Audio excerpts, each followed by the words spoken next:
Everyone, welcome to Plants and Politics. I have an update to share about one of Trump's Capitol insurrectionists. It's time for an episode of Where Are They Now? Matthew Bledsoe was arrested. Patrick Montgomery was in court. Jonathan Manapa will stay in federal custody. No, I don't take responsibility at all. So 32-year-old Navy veteran and New Hampshire resident Jason Riddle was seen on surveillance video entering and inside the Capitol on January 6th. He was wearing a Trump beanie. And Riddle is also a former corrections officer. He's also a former Republican county commissioner candidate. He was interviewed by NBC 10 while he was still at the Capitol, and he admitted a lot in that interview. He admitted that he entered the building. He also confirmed that he witnessed others smashing computers and printers, that they were breaking things, other things, and throwing documents and lamps around. And Riddle also said that he saw one man with a pitchfork. He saw another man who had a fire extinguisher that was filled with mace, and he said that the man was using it to spray the officers. In addition, Riddle confirmed seeing a, quote, big dude who broke a window with a cane, and then he reached inside and opened the door, and then he and others entered the building. But it was the cops that let them in. However, he told the reporter that he didn't regret going in. Riddle said that he, quote, poured a glass of wine and watched it all unfold. Psychopaths going around breaking things and hurting people can rot in hell. And he admitted to stealing the wine that he was drinking. He stole that either from the office of a lawmaker or it was the parliamentarian's office. Then it was later revealed that he also stole a book, and then that turned out to be a Senate procedures book. And he sold that book on eBay for only $40. He also snatched a football. It was a Fox News football. He took that from a senator's office as well. And then he said he just threw that out. I sure am glad that Trump supporters don't vandalize things. They don't loot buildings like BLM and Antifa. Isn't that, it's good, isn't it? Anyway, when the FBI caught up with Riddle, he came clean. He told them everything, and he admitted to deleting his messages, his photos, his videos, all from January 6th. So Riddle was arrested on February 8th of last year, and he was charged with the basic 4 misdemeanors. You guys can say them with me now. Entering a restricted building or grounds, 2 counts of disorderly conduct, and 1 count of parading or demonstrating in a Capitol building. However, unlike others, he was also hit with 1 count of theft of government property. Why 1 count when he stole 3 items? I don't know. But anyway, following his arrest and release, he announced that he was going to run for office. He was going to run for Congress against Democrat Ann Kuster. Yeah, because, of course you do. You break into the Capitol and then you run for office. Anyway, in November, Riddle accepted a plea deal.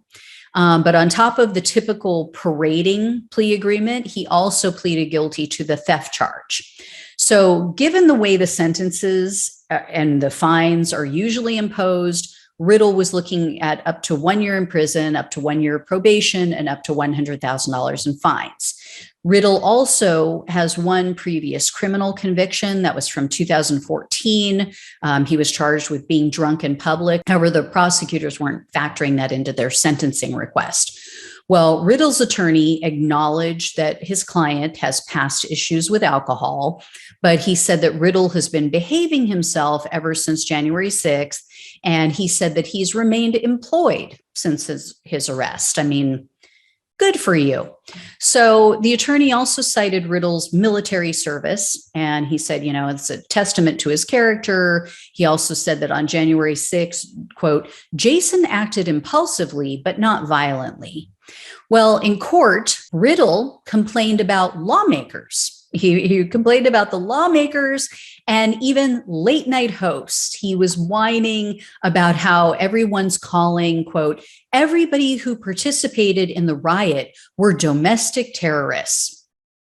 And then he bitched about Stephen Colbert, saying that he, quote, called me an enemy of the state to a booing crowd. I was kind of worried about this case because this was assigned to Trump appointee Dabney Friedrich. You guys have heard me talk about her before. So she's either finally realizing that these January 6th defendants are playing her, or she finally just grew a spine, because she actually held Riddle accountable.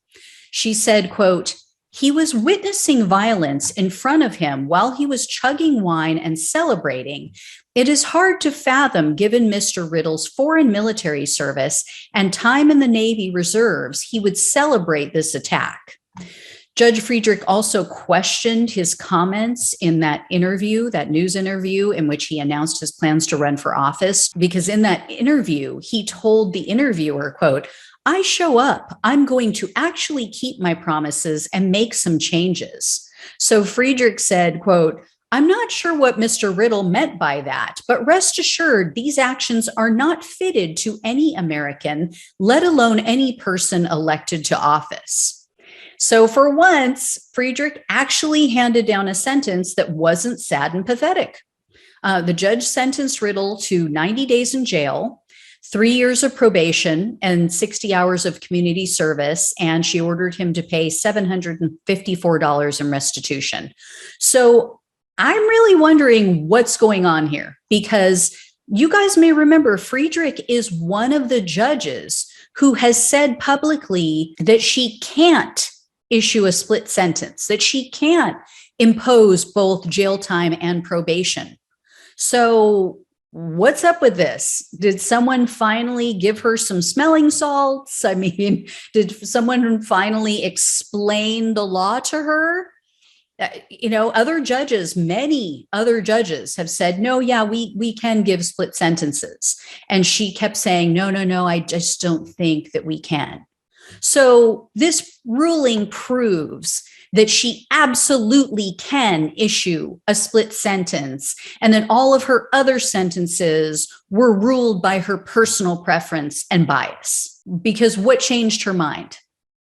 So I don't care. Whatever it is that changed her mind, woke her up finally, I just hope it sticks. I just hope that it lasts. And I find it more than coincidence that once again, here we have another January 6th defendant with a history of addiction, with an addictive personality.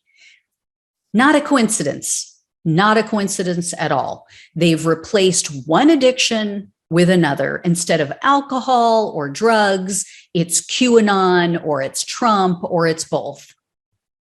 Why is that such a theme with so many of these people?